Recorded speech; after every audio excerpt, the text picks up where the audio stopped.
өзүбүздүн атайын участковый инспекторлор, аймактык тескерүүчүлөр элге отчет бере турган жыйынын ачканга уруксат бериңиздер.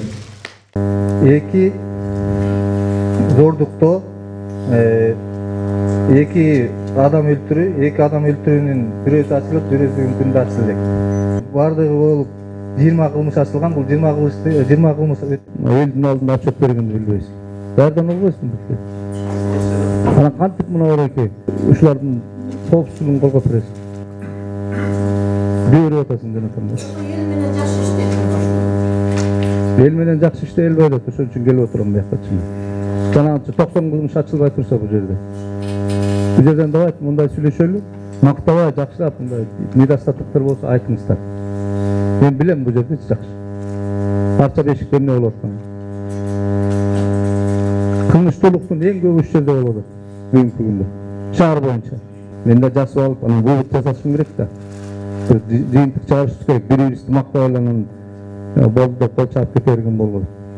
Пешеходко жана полицейский эме резинаны коюп берсеңер абдан жакшы болот эле. Биздин балдарды өткөндө кызымды өзүм жеткирип келсем, ошол жерден машина такыр эметпей коюшту да, өтө албай, анан чоң өтө албай койду. Анан кичике балдар канча өтөт? 93-мектептен. Ооба, баарынан да ошо сураныч ошол жерге койсоңор, кичине эме болот дегенде балдар мектепке түшүп, маршруткадан түшүп, мектепке келишет. Канча жолу кечкисин кыдырасыңар? Түнкүдөн канча саатка чейин ушундай басып көчөлөрдүчү канчага чейин кыдырасыңар ошого жооп берсеңчи? Участковыйлар эртең менен саат 8:30 жумушун баштайт. Ошо менен кечки саат 11-ге чейин. Көчөлөрдө кыдырасыңар, Түнкү 11-ге чейин. Түнкү 11-де мага чогулат. Ошондо мени келип жыйынтыкты чыгарып алып, анан кайта эртең 8:30-га чейин үйлөрүнө кетет. Акыркы убакта жаш кыздар жоголуп атат. Мен да кыздардын начальник класстын кыздары. Анан кийин ошо кыздар түштөн кийин окушат. Кышкысын эрте кеч кирип атты. Аябай сарсана болуп маршруткалар албай кетет. Ошол убактарда мен көп эле жол тосуп келдим. Мисалы үчүн бир ушул милиция эч кимди көргөн жокмун да, ошо школду айланып бир хотя бы балдар тарагыча жок дегенде маршрутка түшүп кеткиче бир мындай мен эми узаткыла дебейм ар бирин, бирок бир болобу ушундай эмелерчи. Ошондойду уюштуруп жасаса болобу? Анан дагы бир суроо, ушу жаш балдарды ичет, жегет деп атасыздар. Ушу комокторго биздин магазиндерге тыюу салса болобу? 17 жашка чейин арак, тамеки салууга тыюу салынат. Угуп турсаң меничи. Мен тиги Ак Ордого дагы баягы айтпадымбы, ушу эки неме новостройка криминогенный болуп атат. Былтыр. Тиги УПМди ачып атканда да айтпадым беле, ушул жака копиясы да алып келип койгула депчи. Эмне үчүн коюлбайт? Туп-туура айтып атат. Угуп тур. Мына 8-тен 11-ге чейин болуп атат кылмыштын баары. Жана жоголуп атат, тоноп атат, зордуктап атат, ошонун баардыгы кечинде болуп атат. Булар эмне болуп жүрөт? Анан жана комоктордо сатып аткан, куюп сатып аткан арак сатып аткандардын баарын жап дебедим беле, мен жооп берем. Эмне үчүн жабылбайт? Кана жабылган? Мына баягы Ленинский, Первомайский территорияда боюнда бар келинди өлтүрүп кетишти. Мына разлив куюп отуруп сатчу экен ошол жердечи. Куюп бер десе куюп бербей койду, 8 жолу соттолгон экен. Бычак менен сай өлтүрүп салды. Эки баласы жетим калды. İşlemiyorsun öyle bir ya. Bir yerde arak satılgan olsa, narazılık. Zaten yapacağız. Bizim kvartallar elmenen kanti işte otat. Emçin bular üçün tüşteş alay. Kim kvartal? Sizlerin zarplatası, militanın zarplatasında emes, kvartalların zarplatası. Buların yarım zarplatası. Militsiya kızmatkerlerinki aylanaylı, yaşauşular uruş mene, kaçanlı bitmeli öt. Bir kişi meyle cemam bolsa bütçemen de şap salış gerek mi? Daha şuşlardan bari jakşı. Ay revoltsiya bolganda bizde militsiya menen gayni tilep kalgam men. Bunun tele aylanıp kalandaçı. Aynaman şular bolsa canınız kanat keyin dep men tilегем Кудайдан. Себеби revoltsiya bolganda машинаны мен 2 жыл уруп кетесиз да. Ошондо мен tilегем militsiya менен гайлердин болгону жакшы экен, аман кала беребиз деп. Кайсы жерде кайсы квартира бар, квартиранттардын паспорту болуш керек да. Аны квартира берген ээси договор түзүш керек. Анын квартиранты эле берип алып өздөрү жок болуп, же болбосо бир бечараларга тиги эчтеке бир эме түзүп бериш керек да, шарт. Суулардын баарын, кир суулардын баарын эшикке төгүшүп, көчөгө төгөт. Ай, Куранда да бар, кир сууну баспаш керек. бир чуңкур казып эметип септик казып бербейсиңерби? Ушунча квартирант кармайт экенсиңер деп биз ушуларды айтабыз да. Анан ушу квартирантты көбүрөөк участковыйлар барып караш керек, алардын паспорттарын текшериш керек, алар менен договор түзүш керек. Өзүн тарбиялап алса болбой калды, чынын айткандачы. Мындай калдыбыздан болуу кешип баратса, шапкени чече калып жолбосо, баке ушу баке көрбөй эле койсун деп жашынып калчубуз. Мындай уялчубуз да, корккондон эмес, уялчубуз. Аны иманыбыз түгөнүп баратпайбы азырчы? Мына жаш балдарды карап көргүлөчү көчөдө. Азыр энесин сабап атат, атасын сабап атат, бир туугандарын өлтүрүп коюп атышат. Ошо заманга келип калдык да. Анан бул эле жалгыз мына жерде отурган 7 милиционер мына килеген территорияны башкарып ушунун баарын тартипке сала албайт. Ушун үчүн сиздер керексиздер да бугачы. Мындай улуулар, аксакалдар, эжелер иманга мындай бирге чакырышыбыз керек. Ошон үчүн 102 кошуна болгондор баарын айтып болду. 102 менен бесплатный телефондан алсаңыз кыргызмат. Кимде болсо азыр билип атам начальник экен. Кудайдын күнүнө келет биздин районго. Кудайдын күнүнө. Анткени 102ге сиз айткандай мен звонить этем. Звонить этсем эле эмнегедир гом деп эле келе берет. Гом деп келет. Анан биздин азыр мына 2 жыл, 1 жыл болуп калды, тынчып калдык. Мушташ жок, эчтеке жок, тынч. Арак сатпайт. Сиз айткан эме 4 камалыбыз бар жаныбызда. Бирөө дагы арак сатпайт. Ушул жигит бүт баарын порядок кылды да. Ошон үчүн өзү жоош, ушундай культурный, мындай жакшы жигит. Ошон үчүн мен мактаганым ошол болчу.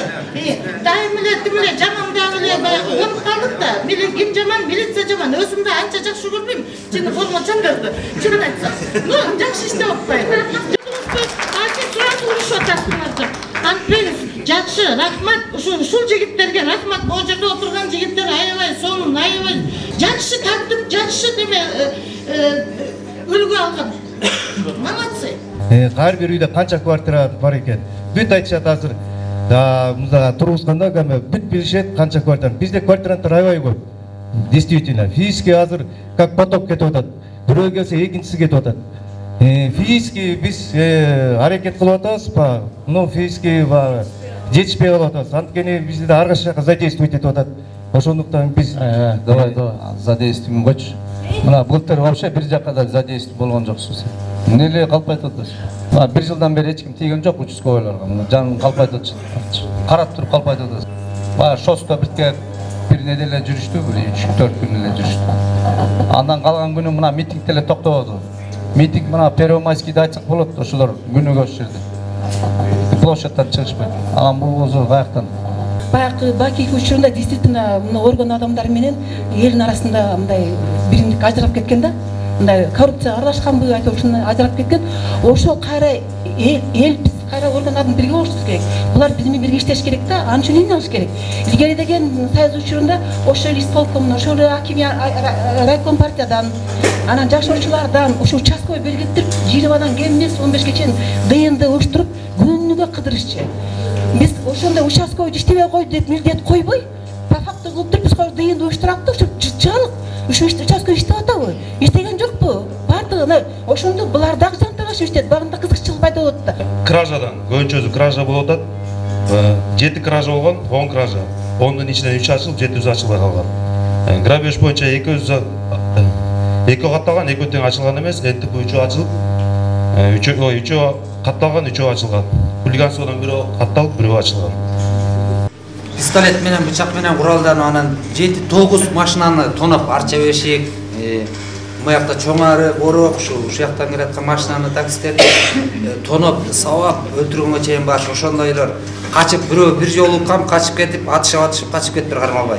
Анан ошону биздин берде иштеген участковыйга Уларбек байкеттин Старсталбек деп кармашыптыр. Ушулар кармашкан, ким кармашкан биз уксак болот эле. Алардын кесепети бизге деле тийип калышы мүмкүн эле да. Балдарыбызга, туугандарыбызга Эмне кармалды? 5 баладан турган группа бар экен. Бирөөсү да соттолбогон.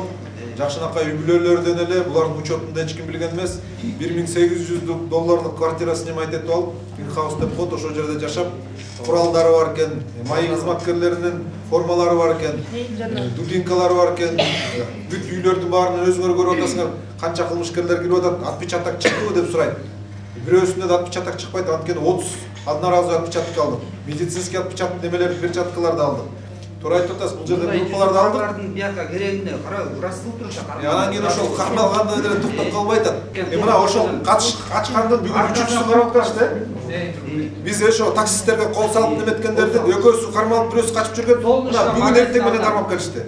Көкчар Октябрьский карайбы? Мен ошол жерге алдан таң калдым. Ар бир үйдүн жанына компьютерин өткүзүп туруп, участковый милиционер Ишенбек деп туруп фамилиясын жазып туруп, сотовый телефондорун жазып салыпты да. Сразу чыгарат кесин, сразу байланышат кесин. Мен сразу звонить еттим, алат деген деп, сразу алды. Эжем үчүн кайда атасыз деп. Анан бизде болсо деген телефонун ала албайсың, келсең бердин кичине бюрократтык, кичине көз караш кылып коюшат. Мындай киши келсе, кубанычалык реакция кылбай коюшат, чынын айткандачы. Мына бул жылы андан кийин көчөлөргө келем. Көчөлөргө барып туруп, анан ошол жерде элди батыля чогулап ошол жерде сүйлөшөйүн деп атам. Ошондо ушул абалардын истинли багы дагы иштеп аткан ошондо да билишибиз керек да. Сизге аябай ыраазычылык. Анан деген мындай деп өзүбүздүн элибизден коркуп, өзүбүздүн элибизден уялсак анда иштебей эле коюшубуз керек да. Мына кээде жанагы митингтерди бир жолу мага суроо беришкен чоңдор. Могу митингди шаардагы кандай токтотору депчи. Анан мен айттым, бир эле милициянын күчү менен токтото албайбыз. Эгерде кайра ошо милициянын күчү менен токтотобуз деп айтсаңар, анда мен кетем иштебей. Кандай болгондо токтотобуз деп. Мен айттым, анда мындай кылып токтотуш керек. Жергиликтүү бийлик эл менен күнүгө жолугуш керек. Акимден баштап мына айыл өкмөт күнүгө чогулуп неме туруш керек. Мына бүгүн эле канча суроолор болду да. Жеңиш аятына жана үйлөнгөндөр барып алып, граниттин үстүнө барып алып жана тиги түбөл клубка барып алып шампан ичишет, жанагы эмеле стакандарын баарын таштап атышат. Биз атайын картайып жиберебиз силерге. Мунушуларды карап койсоңор. Бул бир экинчиден жана балдар скейтти тээп алышып, тиги бүт граниттердин баарын чийип атышат. Жазып атышат. Мунушулардын баарын бир көз салып койсоңор. Кварталдыйлардан да ушу суранып кетет элем, ушу тесный контактыда ушу участковыйлар менен, директор школалар менен ар дайым уже айтып келебиз, ушулар менен чогуу биргеликте иш алып барсак жетишебиз. Эч кандай мындай бирөөдөн көрүп керек жок. Өзөктөн чыккан өрт жаманда, өзүдөн чыккан жат жаман дейт. Анан акылмандардын бири айтканы бар экен. Пейпилдик кетпей төрүбүздөн. Береке кетпей элибизден. Бейкуттук учпай жерибизден. Турары биздин өзүбүздөн дейт. Биздин өзүбүздөн. Ушунун баардыгы жанагы баардык касиеттердин баардыгы кетпей турганы турары баардыгы өзүбүздөн экен. Ушуну өзүбүз жасап атпайлыбы? Өзүбүздөн кетип атпайбы? Ошондуктан мойнубуз калалар. Туугандар жаман жакшы көрүнбөй ынтымакка келип, бири-бирибизди бирибиз кажыбай, мындай оң сөздү айтып, жакшы боло турган сөздү айтып, бири-бирибизди колдойлу. Бул жигиттер дагы түн ичинде жөн жатып албайт. Чын элим үчүн деп, жерим үчүн деп, элинин, жеринин патриоты болуш керек. Кайсы жерде кыйынчылык иш болсо, сеники, меники дебей бөлүнбөй туруп, ошол жерге тез жеткендей болуш керек. Эчтекеден кем болбо. Турмушта ушул жанагы баарына көлөкөсүн жайган, ысык күндө көлөкө болгон түптүү бак дарактай пейлин кенен болуп, эл үчүн иштеген, эл үчүн күрөшкөн адамдан болгон. Жолуңдан алдыңан бирөө тоспосун, өмүрүң узун болсун. Жана ага тууганың, жалпы эле журтуңдун, үй бүлөңдүн, балдарыңдын урмат сыйын көрүп, ошонун ыракатын көргүн. Турмушта эмне жакшы нерселер болсо, ушул үйүңдө барып токтосун. Жолуң ар дайым ачык болуп, өзүңдүн туушкан тууган кыргыз элиң ала тоң сага таазым кылгандай болсун айланайын. Игилик. Ишиңерге чоң рахмат.